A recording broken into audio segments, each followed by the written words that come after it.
31/1/2024 మొదటి సభలో మొదటి సెషన్లో నేను ఈ క్వశ్చన్ ఇవ్వడం జరిగింది. ఆ తర్వాత మళ్ళీ 24/2/2026 మొన్న రెండో క్వశ్చన్ ఇవ్వడం జరిగింది. ఈ రెండు క్వశ్చన్లలో నేను అడిగిన ఏవైతే ప్రశ్నలు ఉన్నాయో ఆ రెండు ప్రశ్నల్లో కొన్నిటికి సమాధానం కూడా ఏమి ఇవ్వలేదు. ఏదైతే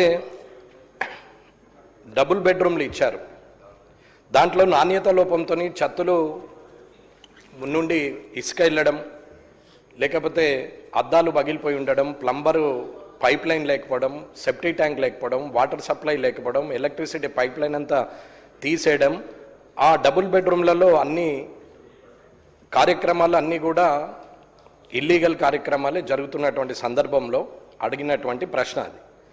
ఆ రోజు నుంచి ఇవాళ మంత్రి గారు ఇవ్వడం, ఈ లోపల అది ఇంద్రమ్మ ఇల్లుగా మారడం స్కీము, అది సంతోషకరమైన విషయం.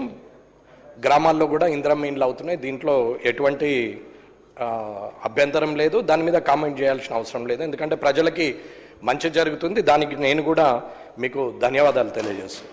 అలాగే ఏదైతే అక్కడ ఉన్నటువంటి ప్రజలకు ఏదైతే మనం ఇస్తున్నామో అలొకేషను మీరన్నట్టు ఇంకొక 1,00,000 ఇండ్ల వరకు ఇంకా అసంపూర్తిగానే ఉన్నాయి, అవన్నీ కూడా పూర్తి చేయాలి, అవన్నీ చేసి ఇవ్వాలి అని మాట్లాడుతున్నాం.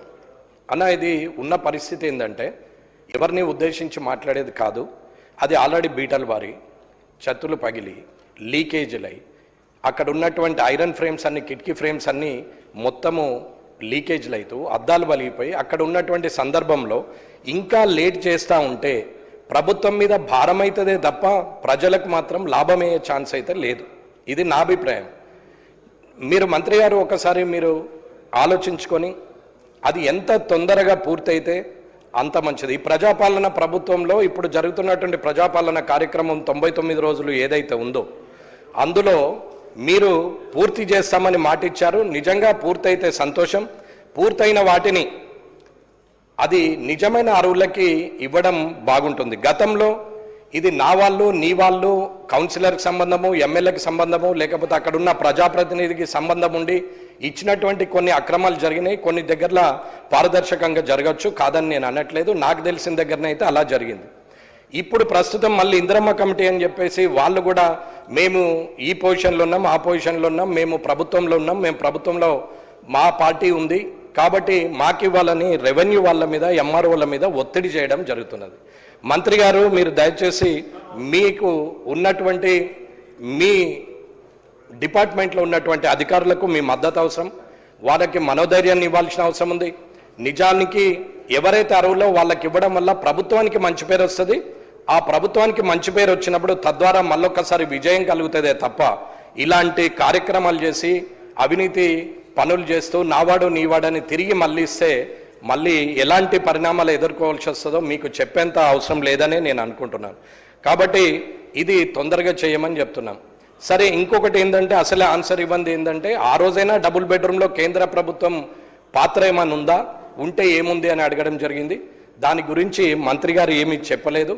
దాని గురించి ఒకసారి ఇప్పుడు కాకుండా తర్వాత అయినా పర్వాలేదు కానీ అది ఒకసారి చెప్పాలని కోరుకుంటూ, మంత్రి గారి శాఖనే కాబట్టి ఇందిరమ్మ ఇల్లు ఏదైతే ఇప్పుడు నడుస్తున్న కార్యక్రమంలో సర్పంచులు లేనప్పుడు ఇందిరమ్మ కమిటీ ఆధ్వర్యంలో ఇల్లు ఇచ్చారు.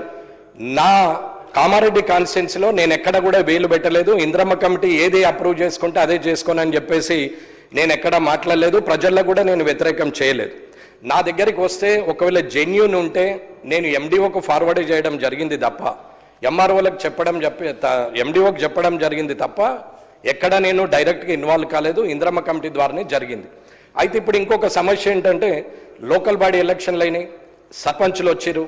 సర్పంచ్ ఆ కమిటీకి చైర్మన్ అని నేను అనుకుంటున్నా, కానీ సర్పంచ్కు సంబంధం లేదు, ఇందిరమ్మ కమిటీకే సంబంధం అని చెప్పి మీ పార్టీ వాళ్ళు, మా పార్టీ వాళ్ళు, ఈ పార్టీ వాళ్ళు అందరూ సర్పంచులు ఉన్నారు. ఆ సర్పంచులు అందరూ నేను సీఎంఆర్ఎఫ్ చెక్కులు, షాదీ ముబారక్, కళ్యాణ్ లక్ష్మి చెక్కులు డిస్బర్స్మెంట్కి పోయినప్పుడు వారు సర్పంచులు నివేదించారు. దీంట్లో సర్పంచుల పాత్ర ఏంది, వారికి ఏం హక్కు ఉంది, అది ఏ పార్టీ అనేది కాదు. సర్పంచ్ ఆ గ్రామ ప్రథమ పౌరుడు కాబట్టి ఆ సర్పంచ్కు ఉన్నటువంటి